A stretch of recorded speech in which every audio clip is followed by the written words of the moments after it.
next up, the Minnesota Vikings casino. The question I have for you is, do you believe in Sam Darnold? Well, we just talked about Love. Now we're talking about Darnold. Yeah. Do you believe in Sam Darnold? No. I don't. So this is why I don't understand where your hype is for them. It's not hype. I mean, the over under for this team is 7.5. Do Both you believe and in I Sam said Darnold? under. Do you? No, but Okay. I believe in Kevin O'Connell to put together competent passing attacks. Because again, they lost what? They lost Kirk Cousins. Hey, according to Tua, coaches don't mean shit, bro. It's a quarterback league. Yeah, but he said defensive coaches. I don't This care. is an offensive coach. He said it. Offense is the most important part. You have to score points, man. You have to score points, yo. But yeah, they just had. Sorry. I mean, they lost Kirk Cousins last year. They brought in Josh Dobbs and a medley of other quarterbacks, and then they still ended the season as the 5th best passing offense in the league. So again, you bring in, and I also like what they did in free agency because last year the Vikings finished 7-10, which is why it makes sense their over under this year is 7.5. They missed the playoffs. They had the 16th total defense last year, 24th against the pass, 8th against the run. They had the 10th total offense in the league, 5th in passing, and 29th rushing attack, which again, I don't know how you can have the 5th best passing attack and the 29th rushing attack, and somehow that makes you the 10th total offense. I've never understood that. But yeah, they're bringing back all their coaches. Wes Phillips and Kevin O'Connell are in their 3rd year. And then, as we just talked about, Brian Flores is the defensive coordinator going into his 2nd year. So listen to this casino. They're 3-0 to start the season, man. Well, preseason. Yeah, but hey, this is what made me go like, maybe everybody's overlooking the Vikings. Going into 2024, PFF has their O-line rated 13th, their running back room rated 13th, their wide receiver group rated 6th, their D-line rated 30th, and then their linebacker unit rated 10th.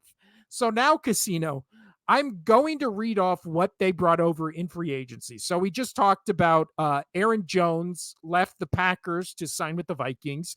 They brought in Sam Darnold, who was on the Jets. He was on the 49ers. He was supposed to be backup to J.J. McCarthy, and then McCarthy got injured. He's out for the season. Now it's Darnold time.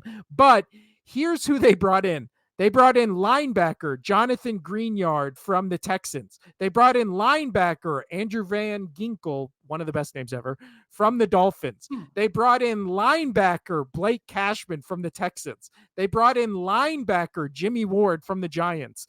And then they brought in Shaquille Griffin, the cornerback who was last on the Texans. So they brought in 1, 2, 3, 4. I believe they brought in 5 total linebackers with free agency. On 4 of them were like on big money deals. So their issues last year were against the pass, apparently against tight ends in the middle of the field. Fine. Here's the thing. Yes. Do you trust Sam Darnold? Like, look at your thing. Do you believe in Darnold? I don't care. I don't care if where they were weaker, they got better. Do you think Darnold can compose himself and win the games? I don't. No. Well, see, this is the thing. I'm not picking the Vikings to go to the playoffs, but I do think I might pick them over 7.5. I know I picked under, but we can make changes to this one last time before the season starts, casino. And I might pick Vikings over because, again, the Packers 9-8. You're wild. 9-8, and everybody's like, this is a 10-11 win team. It's like, why? All the Vikings did was get better in the areas they were bad at. And now it's just like, oh, well, this is clearly a less than 7-win team. It's just Again, like, I'm not seeing the question is, do you believe in Sam Darnold? I do not. But see, I feel like it's a quarterback-driven league. If you have a bad quarterback, you're done. You're done. It all comes down to the quarterback. You're done. That's Defense is not a real thing. Defense is not a real thing. Whoa, Tua, calm down. This is, but also, so I was trying to make the case. My hot take was going to be Vikings playoffs until I read this, and this backs up what you're saying, Casino. So on ESPN's draft or offseason tracker, they said this about Sam Darnold and what's the risk, right? So for every free agent signing, they do what it means, what's the risk. So what's the risk? I'll just read it in its entirety. Frankly, Darnold has never performed well for an extended period of time in his previous 6 seasons. His career QBR of 42.1 since 2020 And there you have 2018 it.